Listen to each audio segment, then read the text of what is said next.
Vigil, Ante, and the Vigilante Antics by BelleAmant. Read by Oakshadow5. Chapter 24. Their Return. Katsuki Bakugo was 4 years old when Deku disappeared from his life. He was 13 years old when Deku reappeared in his life, and he was 13 years old when Deku faded from his life once again. A few years pass, and he's 15 years old when Deku comes back. And this time, it seems to be more permanent. The day starts how Katsuki expects it to.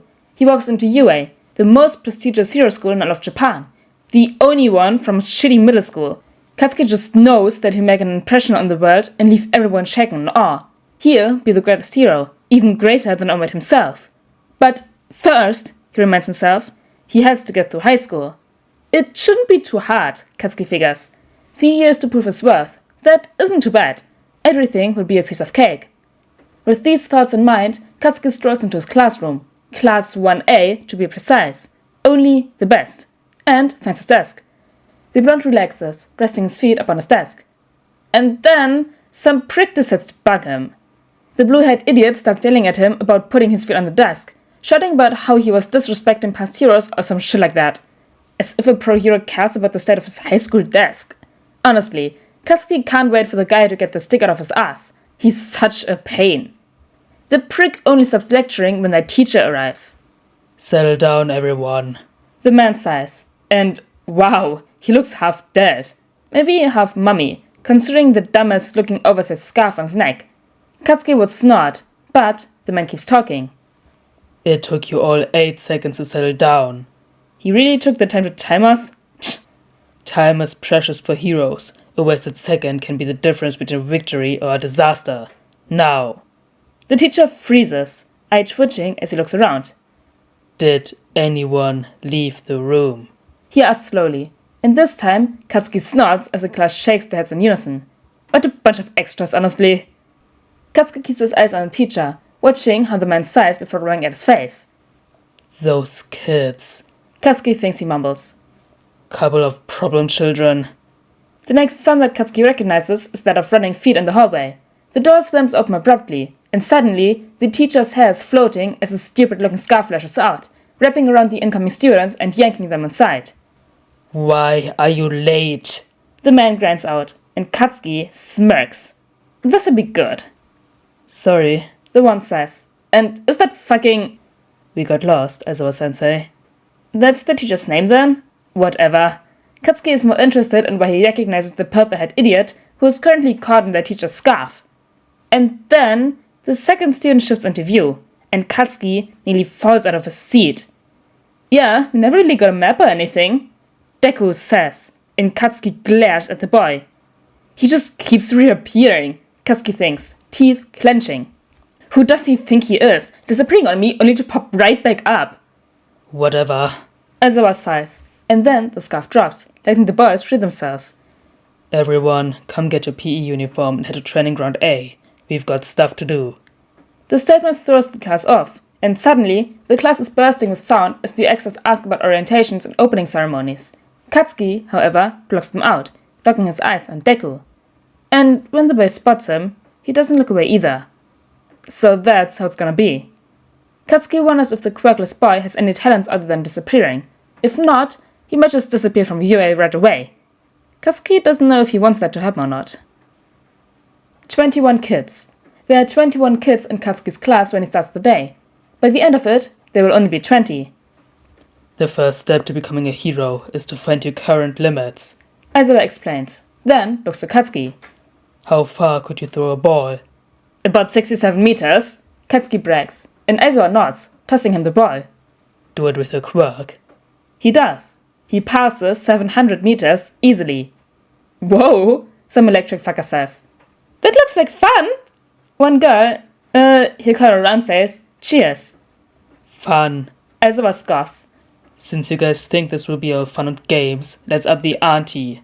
Katsuki isn't sure why Deku and his friends start to chuckle, or why Aizawa sighs in... Is that defeat? I'll be ranking you all in the scores. Lowest gets expelled. Katsuki smirks as the class falls silent. This'll be good, he thinks, pride welling up within him. Looking at Deku, he knows that the boy is long gone. For a second, he almost feels bad for him. The boy is not long gone. Somehow, he manages to scrape A to 14th place. Katsuki doesn't know how. Oh, who is he kidding? Of course he knows how. It's impossible to not know, considering how Deku played him like a fiddle during the test, using LeBlanc to his advantage. Quackless or not, Deku isn't an idiot. He knew what he was doing. And the stupid gadgets certainly didn't hurt to have. Some grape-head fucker gets lost and throws a fucking tantrum about it. He complains about Deku's use of weapons, whining about how it's against the rules. If it was against the rules, the goddamn teacher would have stopped him, Katsuki thinks, but he doesn't say it out loud. It doesn't matter anyway. Aizawa defends the idiot, then kicks the smaller idiot out of the class. The girls seem relieved, so Katsuki figures something must have been happening that he didn't see. Whatever. Good riddance, he guesses. The day ends soon after, and Katsuki doesn't bother sticking around once he grabs the syllabus. He sends Deku one last glare as he leaves, and that's it. For some reason, he feels like Deku will follow him. But he doesn't. Tenya Ida always held onto the belief that he'd run into his two friends once again. He just never expected their reunion to be like this. It's the first day of school. Tenya had arrived to class an hour early, eager to make a good first impression on his homeroom teacher. It'd be impolite to be late, and the last thing he wanted to do was upset his teachers by showing such blatant disrespect. Watching a blonde boy drop into his seat and immediately rest his feet upon a desk, however, makes Tenya realize that not everyone holds the same standards of respect. Tenya is not one to stand for such foolishness, of course, so he goes and heads the boy off. In his moment of passion, however, he misses the teacher's arrival and he begins to speak. "Settle down, everyone," the man says, and Tenya quickly turns around to see the man. To be quite honest, the man looks exhausted. And completely unrecognizable. Tenya has recognized every other teacher so far, if not by name, then at least recalling glimpses of their fights. Every other teacher is a pro-hero, so a homeroom teacher clearly must be the same. So why hasn't Tenya heard of him? He doesn't have a chance to ponder his question before his teacher speaks again. "It took you all 8 seconds to settle down. Time is precious for heroes. A wasted second can be the difference between a victory or a disaster. Now." Tenya watches in confusion as the man cuts himself off, eye twitching as he scans the room. Tenya glances around as well, looking for the source of annoyance. No one seems to be acting out though, so what is it? "Did anyone leave the room?" The teacher asks after a moment. And that makes sense. Tenya's eyes lock onto two empty desks across the room. Who would be late for the first day? Tenya thinks, shocked. How disrespectful. Tenya snaps back out of his thoughts as his teacher begins to mumble. "Those kids. Couple of problem children." So he already knows the students? Tenya wonders if that is why the two thought it'd be acceptable to be late. It's not a very good excuse in Tenya's mind. Pounding footsteps suddenly reach Tenya's ears, and he feels himself frowning as the door is abruptly slammed open. A flash of purple is all Tenya sees before the scarf around his teacher's neck suddenly lashes out, grabbing the students and pulling them into the room. "Why are you late?" the teacher asks, as narrowed in suspicion and oddly red-looking. "Sorry," a familiar voice says, and Tenya knows that head of purple hair. "We got lost, Aizawa-sensei." And then the second voice speaks up, and Tenya nearly jumps out of his desk in surprise. Yeah, never really got a map or anything.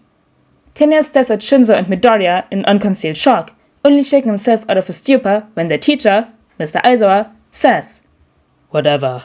Everyone, come get your uniform and head to Training Ground A. We've got stuff to do." The announcement sends the class into chaos, one girl asking about orientations and another talking about the opening ceremony as the rest of his peers chatter excitedly among themselves. Tenya keeps his gaze locked onto his friend's forms, eyes searching for answers to questions he doesn't truly know how to form. How have you been? Where have you been? Do you still remember me, even though we haven't seen each other for years? Do you want to remember me? But the questions go unanswered for the moment, and Tenya watches in surprise as Midoriya stares back. Not back at Tenya, no. He stares at the back of the classroom, at the blonde boy who disrespected everything since he'd first walked into the room. The blonde stares right back, eyes narrowing. Another question springs to mind. How do you two know each other? Somehow, Tenya doubts that they, too, met at a grocery store.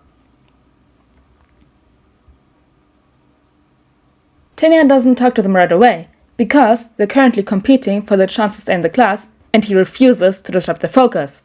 He worries, too, because of something Mr. Aizawa said as they line up on the field. Go ahead, use your quirks. Mr. Aizawa said. Go ahead, do what you need to, just stay in the lines. 8 tests. They'd be going through 8 tests, using their quirks in any way to help themselves, and the person who placed last would be expelled. Tanya takes a deep breath, focusing only on his own performance. He needs to worry about himself, and only himself. After, he can talk to Midoriya and Shinzo, and see how they've been in the past few years. He just has to believe that they'll do better than last, and then push them out of his head.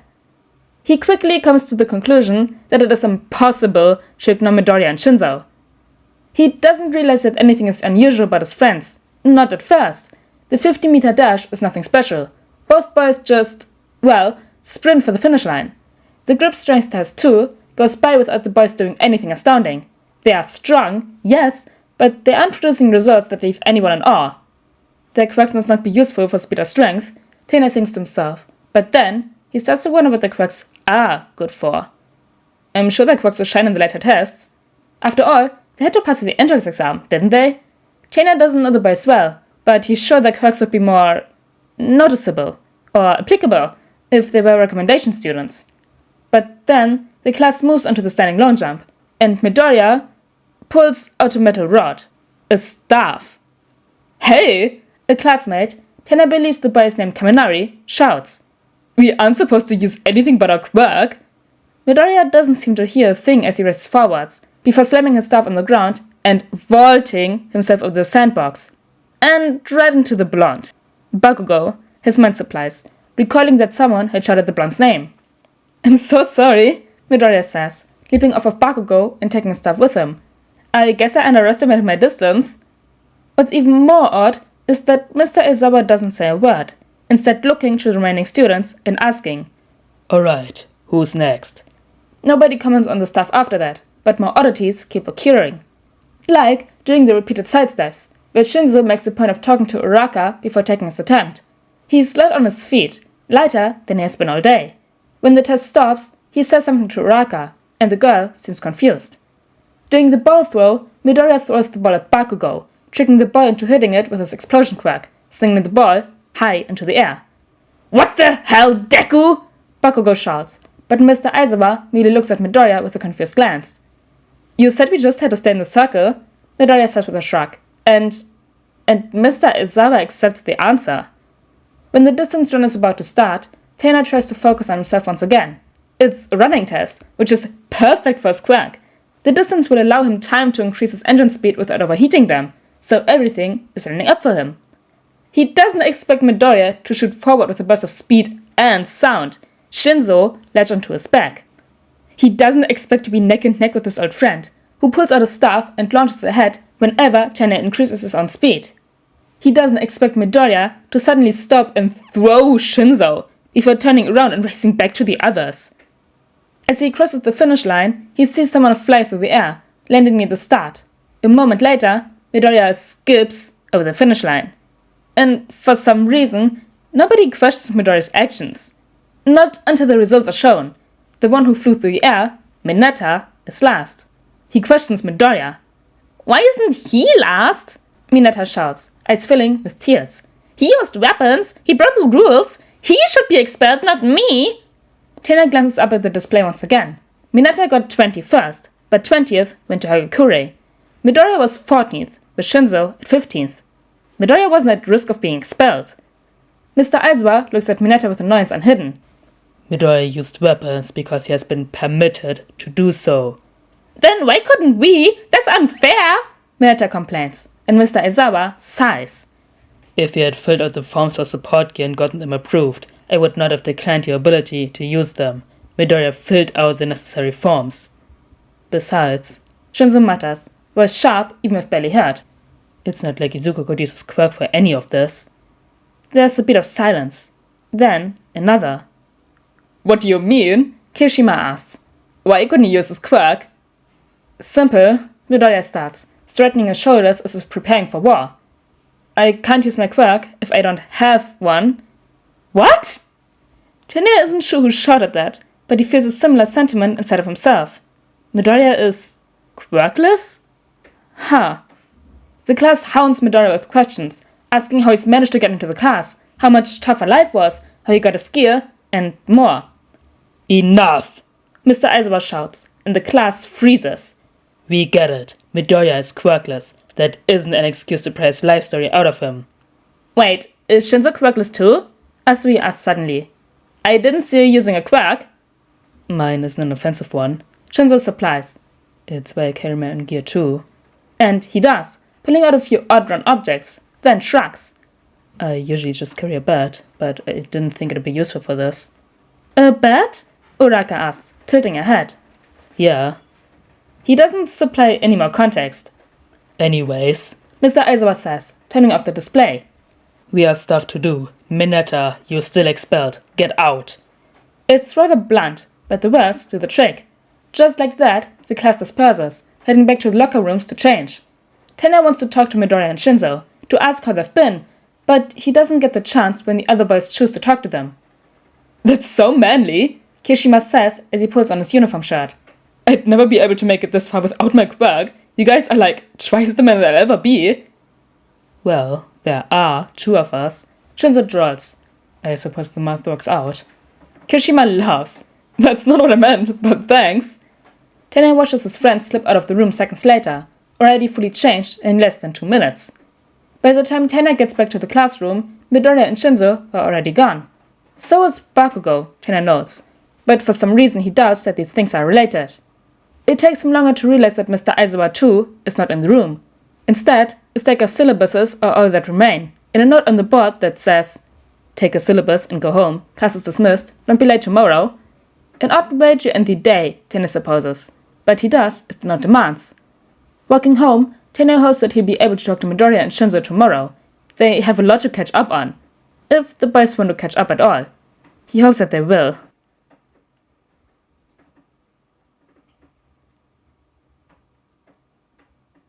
But we got to see the first time of UA in Katsuki's and Tena's POV. That was really interesting. We got to see the quirk and apprehension test a bit more too. But anyways guys, I hope you all enjoyed chapter 24 of Vigil, Ante and the Vigilante Antics, and I'll see you all next time. Bye!